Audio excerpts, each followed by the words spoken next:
Hello everyone, this is Gorax with an account update. This time we'll cover two accounts in the same video. First, we'll talk about my main account, which you can see here on the screen.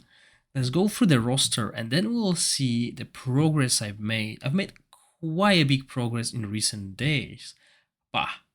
Let's go over the roster I'm using. So Horus is my main tank with the highest defense and HP in my team. As you can see, I have him over 3300 defense, which is so good, and his HP is also high, so his skills actually scale very well.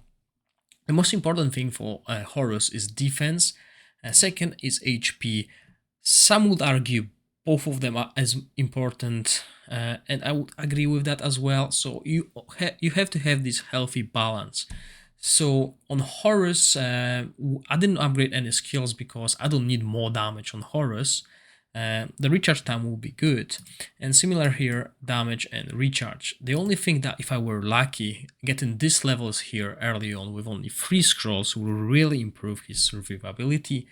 And the equipment I'm using at the moment is Mask of the Lark here, that for each buff on him reduces the damage taken by him, and in the team I will play in the certain dungeons he's got 2 or 3 buffs, so this stacks well. Another good option here was obviously Troll's Hat. That gives him an extra 60% HP, which you won't see here, but it will actually get added once the battle begins. The equipment I'm wearing on him, let's just keep the stats here, is basically the Granite set, which increases his defense and HP. Both stats so crucial for him. Okay, the stats here are not perfect. Recently I got this, but on Horus you don't really need any enlightenment. But the other one I got is more damage oriented, and he does not benefit from these skills. The chest defense percentage increase, which is 40 on this. Obviously more on legendary. The other good set here would be, if needed, resistance chest. So I got something like that here ready for him whenever we need more resistance for our tank. And glove, similar. Sadly I don't have any good rolls, but you definitely want a defense increase here. Let's see if we can roll the defense percentage. Yes, we can. So you want something like that. Sometimes I even wear this set instead of double set here. As you can see, I can get to like 3700 defense on him. Similar here, we want to focus on defense. I'm not sure if we can actually roll a primary. No, we can't. So yeah, defense on both positive and negative rune. With HP and HP percentage will be preferably. Now moving forward, main damage dealer on Temporal Vortex is Usha, level 95. I like to spread this team damage dealers evenly. I could get her to 100, but there are other heroes that I need to focus, and I'll explain that later. Usha works well with 2 artifacts, Elven Hunter's Quiver, so basically when she launches a basic attack, she gains a chance to deal this damage, and this is a free artifact that everyone gets. Moving forward, another good option for her is Horn of the Labyrinth for the free-to-play players, as she can get a huge attack up here that can stack to 10 times if it's maxed out. So yeah, 30% increase attack. Why not? She's the first one to use legendary equipment. I'm using Gambler set on her. I got a few more pieces, so I might change that, but yeah, Gambler set has a chance to deal true damage, which is very important, and we focus on the attack stats here. So here preferably we want to go attack percentage, and similar here, attack percentage. As you can see, I currently don't own that piece. Runes, I just got few new ones, but we want to focus on attack, so this will be good. We can always wear resistance chest, flat resistance chest when we need resistances. And sadly I don't have any negative runes, but I'll go same way. Attack. You also might look for attack interval, which will be attack speed. Yeah, this will help a lot because she does a lot of damage through her auto attacks. Next damage dealer that I use very often and just recently maxed her skills. As you can see, well, not really maxed, just missing one more point here. One more scroll, which I should get eventually. And coming back to Usha, Usha has maxed out skills. Then we go to Irina, and yeah, I need one more scroll on her, and she does a lot of damage. She provides a good utility here with attack penalty, so I managed to get it to 100% now. So with high accuracy, and as you can see, she's got 170. She's actually wearing the accuracy set here. You could go more damage oriented, but I've been using her in some content that requires high resistance as well, and I like that skill haste here. So yeah, she's basically a little bit more than support damage than my main damage, and that's why she's got this accuracy to ensure she always has this attack penalty on the enemy that I'm fighting, and also a dispel chance in case this enemy has buffs.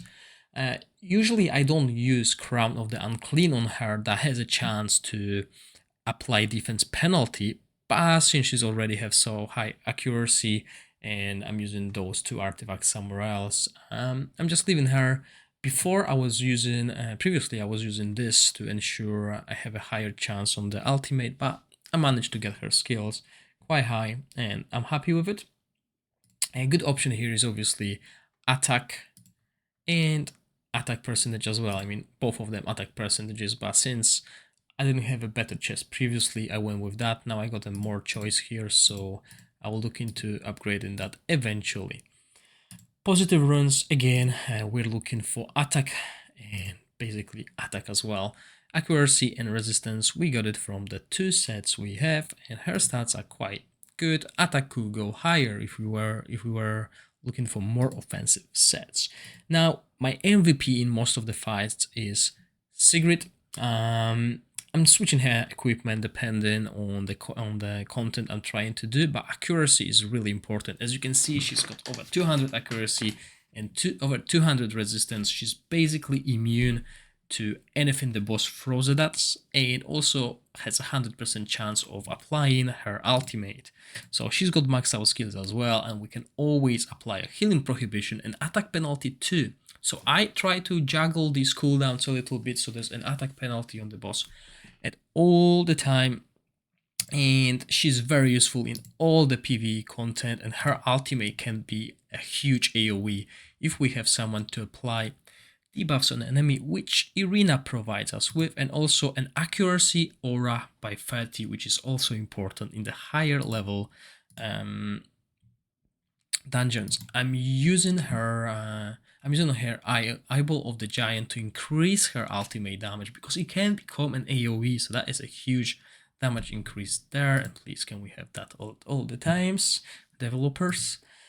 Now, at the moment, I'm using 2-piece of Executioner set. I will eventually go 3-piece once I get a little bit better stats on other equipment. And again, here we will preferably go attack and same attack percentage on both of those. But as you know, I mentioned that earlier, I don't really have a good set with it, so that's why we have this accuracy here to increase it, and accuracy resistance set as well, because it's important to hit her ultimate debuffs, because you can spread them on every unit basically. Now my off tank, and hopefully soon a main tank, is Garius. Garius is an amazing tank that provides us with defense aura to everyone. He has a chance of defense up, which adds permanently, so basically you have a 40% defense just from his passive. Grants himself hit recovery, deals some damage as well, and knocks up the target. So there we go, a control. Not very useful on bosses, but otherwise good. And obviously a heal. So he can replace Hexandra, who is my main healer, in few encounters, or be a second good healer while also being a tank. So he can replace a tank and a healer and still be there, or he can actually fit in as an off tank and a healer at the same time. So very useful. I think he's one of the best tanks, at least at epic level currently in the game. So I'm considering upgrading his skills. As you can see, they're at the moment at level 1. I got a lot of scrolls, but I'm going to do a huge summoning session soon. So I'm actually pausing that at the moment, that thought, okay? I'm fighting with it, but he's definitely worth investing, similar to Frubuff if you have him. Now my Traveler is slowly phasing out of my main team. I'm still using him here and there, but he is still going to be useful in this Pillar of Trials, where we require 3 teams, because he can be used in any of the teams. So obviously maxed skills, because we get this from the campaign. Oh, and coming back here to Garius, he doesn't have a great equipment set here, and but we're focusing on defense as well, because his skills scale with defense. Okay, so his heal and his damage scale with defense, and obviously his passive as well. So we want to have as high defense as possible. Okay, moving forward, as I said, our Traveler, sorry, full damage oriented equipment on the fire one. We want this crit rate, we want crit damage, so when we use that ultimate, it destroys. And that's who I'm using in my Goblin Lair. Adri, another OP, I would say, support hero, especially if you're lacking skills to upgrade, if you're lacking scrolls to upgrade skills. And I use her in Venom 8 because while she doesn't heal, she's not a healer, she mitigates damage by reducing the boss ultimate. So the boss casts less skills, which means he deals less damage. And again, on her, I have this plan set up here, which Irina is using at the moment.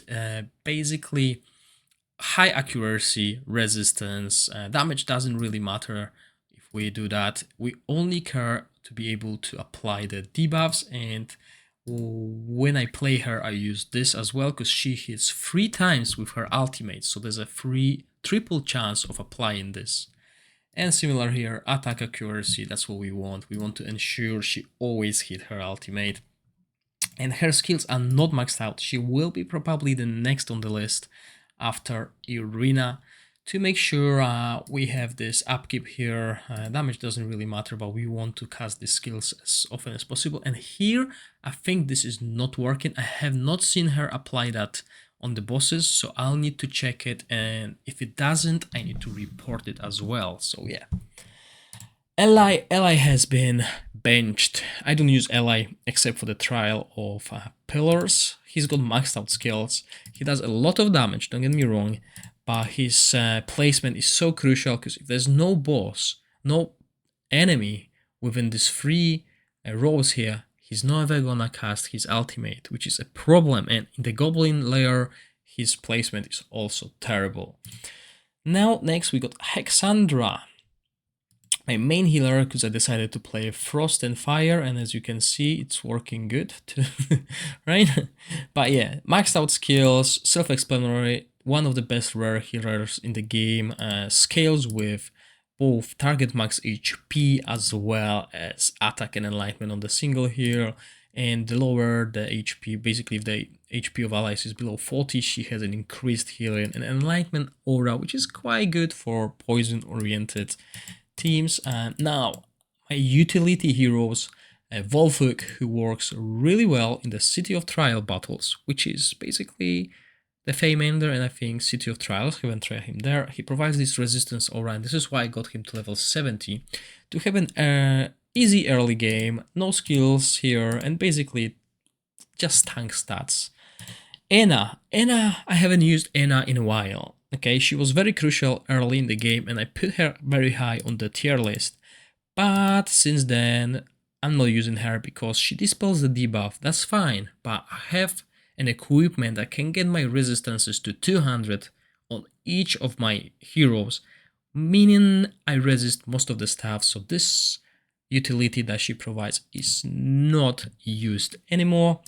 Grover, I use him for Grave of Curse, but I haven't done it in a while because it's not important really. This set is basically for your tanks and maybe if you healers, so there's no reason to farm that, especially with an upcoming event that will double the resources we can get from the graves. So that's what I'll do in 7 days. I'll maybe consider going there, but it's not necessary. With what I got, I can farm Venom 8 and soon I'll farm Venom 9. So yeah, I'll keep my stamina there. And Megan is my second healer and she is amazing. I believe her utility now outshines the utility of Anna. Not only she removes the defense penalty, which is amazing on the Harpy, which is Grave of Venom, but she also heals with has heal that scales with target max HP, and it's a single heal, and also recharges the ultimate energy by 25%. That is huge, okay? But her Shield of Darkness actually gives us a defense up, which increases the defense of everyone affected by 30%. And while her here is not as strong, it's still useful, and that's why she's my off healer, okay? A little bit wasted resources here in Gotuna. While she's a really good damage dealer, I'm not gonna lie, I'm not using her. Now, I got two legendaries, Eric, which everyone should have eventually, free hero from campaign, story, and my first pool, Rush. Okay, so these two are wild. They have a synergy together, but I'm not going wild because I'm missing a few crucial things. I have Garderus, who will replace Volfuk, as he's got a better aura that works in all battles. I will eventually level him, because this will be crucial, and he provides an attack penalty here as well, so it's worth leveling this skill. He has a good AoE with control, but this control doesn't work on bosses. However, he still provides this recharging penalty here, which is useful, but he suffers from the same issue that Eli does, which is this area here. Okay, so very inflexible, but it is what it is. And then I got few good rares for Frost, Rava, and Olga. I've been using both on my second account, which will go shortly to. Questa, Irna. Questa is very good in PvP as well. Stella, a quite intriguing healer. Haven't had a chance to try her yet, but looks good on the paper. And then we got some Gladros and my Radiant team that I believe will be really huge. So I got Higyu. He does a lot of damage. I've used him in PvP, and yeah, he does a lot. I'm just missing one or two crucial Radiant heroes that I want to put in. So we got Martina, that can deal a lot of damage, Kamari, Nessa, we got Lola, very good support, very good control, especially in Arena, and my Poison team, Corin and Shenk, haven't used both of them too much. Then we go through, as you can see, I got almost all the rares available, and there are a few that I really want to level up, because they will be useful in content that I want to do. And I think one of the most important rares will be this girl here, because her basic auto attacks dispel one buff on the target, which is very important in few PvP modes. So yeah, and also I've been using Dench lately on the arena, because he can apply poison, okay, through basic attacks. That is amazing for a combo with Sigrid, okay, so you can spread this team, her ultimate damage. Now let's look at the dungeons and the progress that I've done. So here, where we are at the Heretic Ruins, I'm auto farming level 6. I'm very close to do level 7, I just didn't bother too much. When it comes to domains, all of the domains have been cleared on level 4 on auto.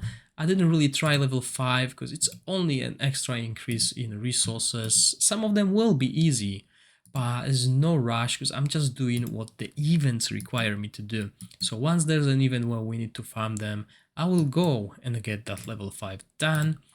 Harpy, as I said, I can farm level 8 on auto. Level 9 is a little bit far away. Well, not too far away, because I just need to get Megan stronger. I managed to clear stage level 20 and 21 on the Fame event, the one with the mermaid. That was really tricky, but I've done it. Venom of Grave of Curse, I'm only level 5 here. Didn't go here because it's, as I said, it's not necessary, and it requires either Grover on another hero with dispel, so I didn't bother too much with it. What else? Okay, so yeah, Grave of Rot. So yeah, this is a great equipment that you can use in multiple dungeons, but I'm at level 5. I don't need to go level 6 and 7 at the moment. I'll consider that later on. It's not really important. I'm still hitting this 200 mark. And then we go Ancient Battlefield. Okay, this one is a little bit tricky. I've managed to clear level 4. I struggle a little bit with level 5 because my cigarette is dying. But yeah, that's something I can fix. Now we're moving forward. Another important thing here would be this Pillar of Trial. A little bit weird naming, but yeah, this is where we get. Okay, so this is where we need 3 teams eventually. And this is where the Traveler will be very important. At the moment I'm here, I got to level 10, I only played it once, I lost, but I will get it done. It is the first time we meet a boss, so a little bit team adjusting will be required here. Campaign wise, Twitch fight. Okay, if you don't know what I'm talking about, this Twitch fight is a little bit tricky. He can one-shot your backline, but there is a way to do it, and I will do it tomorrow as I'm running out of the time, and there's only one quest left for me when it comes to side quest, well, duel with the gnome, so I need to get a little bit stronger for that. So yeah, overall, I believe this Akan is really strong. I got a lot of summons here ready, and I will do that in one big summoning session when I'll join my main Akan and the Starlight Dice Challenge Akan, which we're going to visit now. Okay, so this is the Starlight Dice Challenge, which means we are not allowed to use any of the Heliolite dices. As you can see, I got 9, and none has been used. Now, the thing to mention is I still got 43 Starlight dices, which I will use, as mentioned previously, in a big summoning session. Now, how does my team look here? I believe this team, while not looking impressive, does way better than my main account did at this period in the time. I'm really struggling with time to utilize the most of it, but I'm trying to catch up as much as possible. So yeah, my main damage dealer in Temporal Vortex is Usha.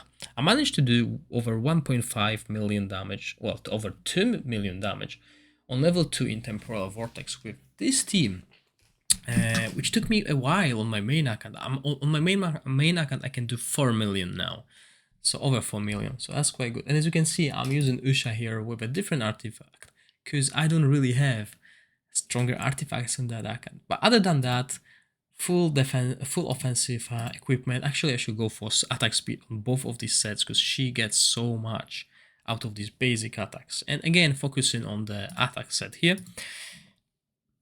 Next, we got Hexandra as a main healer. She's free, she's early on, and she provides a great healing. So yeah, even though I decided to play Frost on this account, I'm still using her. Here's my Traveler Frost this time round. Fire for goblins and other things, focusing on the damage as well.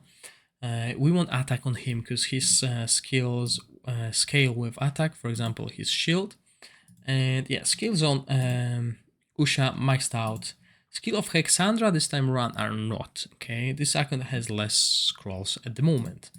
Horus, still using him, free, early on, great tank, helps with the content. Now, I also went for Olgan.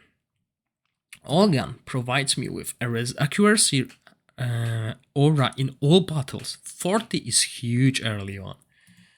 He's also a source of frost. As you can see, this is what he's doing, okay? See, he can constantly apply this frost through his skills.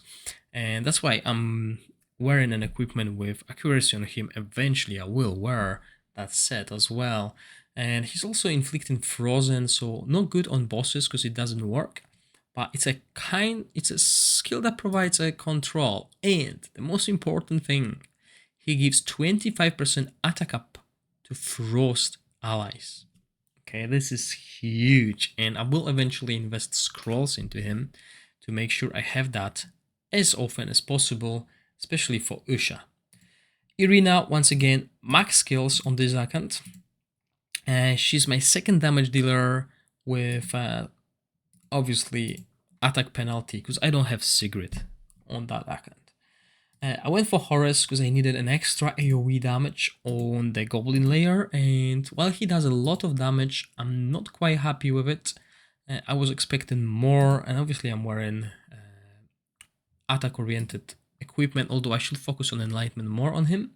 Megan, again, going for her as my off-healer. Great team synergy because Frost and Necro goes well. And Meredith. Okay, so this icon will use Meredith to help with the content because she scales with target max HP, so we don't need to max her skills. She'll always heal well. And again, I got Garius. So Garius will eventually go higher in the levels and will replace Horus on the second. Horus is not going for level 100. Garius is. Okay, Garius will become my main tank. Now I also got Lephander, who does a lot of AoE damage, but his accuracy buff is not really that great here. Sorry, debuff. And his passive also mostly not working out too well. He does good, okay, he does well, good damage, but I would probably prefer someone else like Voresh. But I'm really unlucky with that. And I got Showgirl for Dauntless, so yeah, at the moment I'm not using any Dauntless heroes, so there's no synergy.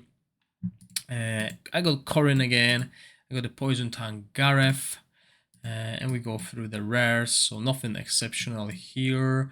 Nothing I will actually put in my team. Well, maybe eventually I'll go with Zephos because he's got a good scaling. So we will see how this plays out. Adri is next one to go to level 70 and then eventually 90 because I need this recharge speed penalty. However, as I said previously, I can actually even use someone like